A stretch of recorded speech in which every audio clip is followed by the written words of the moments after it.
Number 3 Paul VI gets its r.evenge, tops number 2 Gonzaga in CAC title game rematch. While preparing to face number 2 Gonzaga on Tuesday night, Paul VI coach Glenn Farello developed a running joke with his players.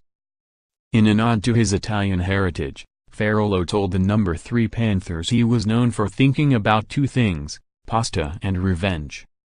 "And I'm not talking about lasagna recipes right now," Farello quipped. That meant Paul VI, which earned a 67-53 win on its home court in Fairfax, played for payback against the Eagles, who won last year's Washington Catholic Athletic Conference championship after the team split the league's regular season title. "Absolutely, we used it as motivation," Farello said.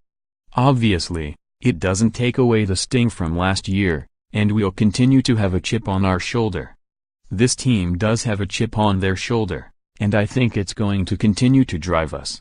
After leading all scorers with 18 points, Panthers guard Brandon Slater reflected on last year's shortcoming, too. "They stole our dream," the Villanova commit said of Gonzaga's 68-55 tournament title victory. "So it was a small consolation," Slater said, that the Panthers, 11-2, 4-0 CAC, handed the Eagles, 11-1, 3-1, their first loss of the season before Gonzaga faces number 1 DeMatha on Thursday. The Panthers, who also had guards Jeremy Roach, 17 points, and Trevor Keels, 14 points, score in double digits, established a lead they wouldn't relinquish in the second quarter. After Paul VI fell behind 19-17, Slater scored 8 points in the period to power a 16-5 run. The surge came with Gonzaga forward Miles Dredd, a Penn State commit, on the bench in foul trouble, and forward Terrence Williams, who led Gonzaga with 12 points, scoring just 2 in the quarter. "Our coaches, they told us," Slater said. "They were like, if you try to keep their 2 best players under wraps, it'll happen just like that."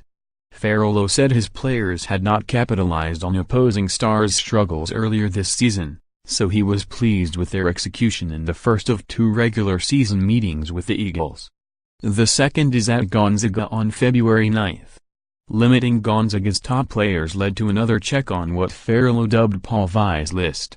The Panthers won at St. John's last week, avenging a 29-point loss on the Cadets court last year, and defeated Oak Ridge, Florida, in a tournament in Georgia over the holiday break to draw even after Oak Ridge beat them on a half-court buzzer beater in early December. "We have our list, and I think it's important to have our list," Farello said. "It's good motivation for our kids." 2 weeks ago, in a win over Lake Taylor, McNamara Jr. forward Jacob Brown-Turner reached 1,000 career points. It was a celebratory moment for the surging Mustangs. On Tuesday night, they got to experience it again. Junior guard Aaliyah Mathar joined her teammate in the 1,000-point club, scoring 11 points in a 73-44 win over Elizabeth Seton. "She's a true lead guard. She can shoot it from distance, she can make plays off the dribble," McNamara coach Frank Oliver said. "And her basketball IQ keeps her 2 plays ahead at all times." It's been a winter of celebrations so far for McNamara. Tuesday's win moves the Mustangs to 11-1 overall and 6-0 in the fierce CAC. Against Elizabeth Seton, 5-6, 1-5, Brown-Turner led the way with 22 points and the Mustangs established a 19-point lead by halftime. "On the pregame board we wrote effort and execution. They did that tonight. They played good defense and contested a lot of shots,